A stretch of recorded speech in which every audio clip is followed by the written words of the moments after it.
Welcome to the business meeting regarding the business plan basics. Before we get started, at the beginning of every meeting we always just check back in on old business from past meetings. Everybody was asked to do a little bit of reading on the website regarding the triangle card so you could learn a little bit about it. Just to recap, basically my company offers a product that promotes restaurants and creates a card that allows people to have discounts at all of those restaurants. We then in turn give those cards to groups such as yours so they can sell them and raise money for whatever causes they so would enjoy to do so for. And then we split the profits. It's a pretty simple concept.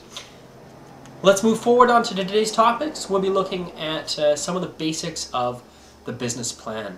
Now, business plan is an incredibly valuable tool. I'll say this once, if you are planning to try and build a business, you need to have a business plan before you start.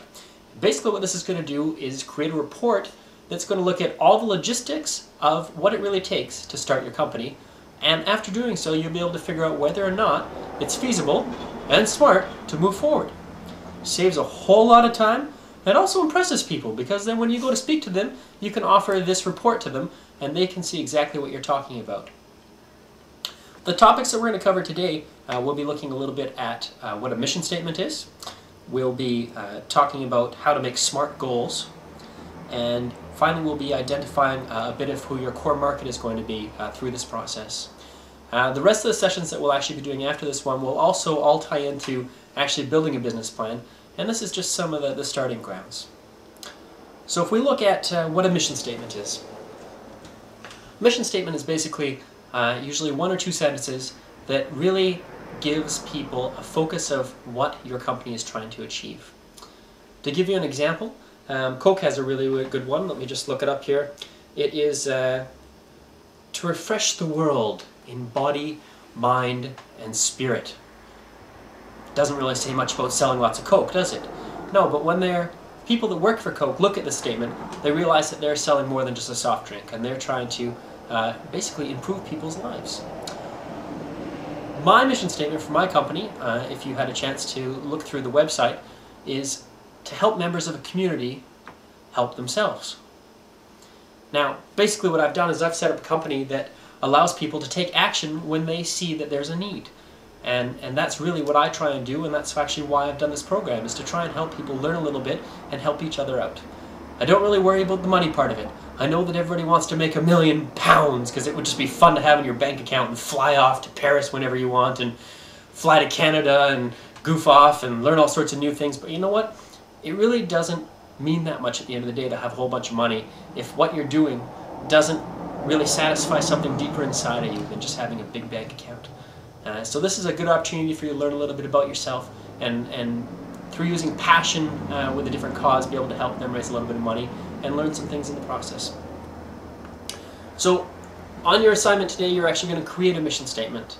And there's a simple example there that you can use, or you can be bold and find something that really inspires your group to what the final goal is. I'm not sure who you're trying to raise money for. Obviously that's a decision that your company has already made. Now we're going to look at what a SMART goal is and how you go about making SMART goals. SMART's actually an acronym for specific, measurable, attainable, relevant, and time-sensitive. Each of these sections is vitally important in making great goals. And after you've written down a goal, you should go through that entire checklist and make sure that all of them apply. We'll go through them really quickly. Being specific means writing down as much detail about your goal as you possibly can. Say, example, that you thought your goal was you wanted to get an A in a specific course at school. Well, that's not really enough. What you need to do is say is, I want to get an A through achieving X percentage in all of my assignments and tests, so that I can then go on and do whatever it is you want to do that you think getting an A is so important. Measurable basically means finding a way that you can track your success. Without being able to track it, you won't know if you're actually achieving it. And sometimes if you're not achieving it, you just give yourself a little kick in the pants so you can get going again. Attainable refers to whether or not you actually currently have the skills to get things done, or if they're easily within your reach. For example, if I wanted to go to the hospital and give somebody brain surgery tomorrow, I probably couldn't do it without 7 years of medical school, so that's probably not a really obtainable goal. Being relevant is whether or not that goal is actually working towards what your greater purpose is in life. So if you're trying to get into, say, Oxford University, and we go back to the getting an A as a grade, as a big goal for you, then that's definitely something that's working towards that path. And the last thing you need to worry about is whether or not your goal is time sensitive. Being time sensitive is mighty important, because otherwise goals have a tendency to drag on, and we never get around to completing them. Some of us need very short time periods so that we actually jump on things right away, otherwise we like to procrastinate.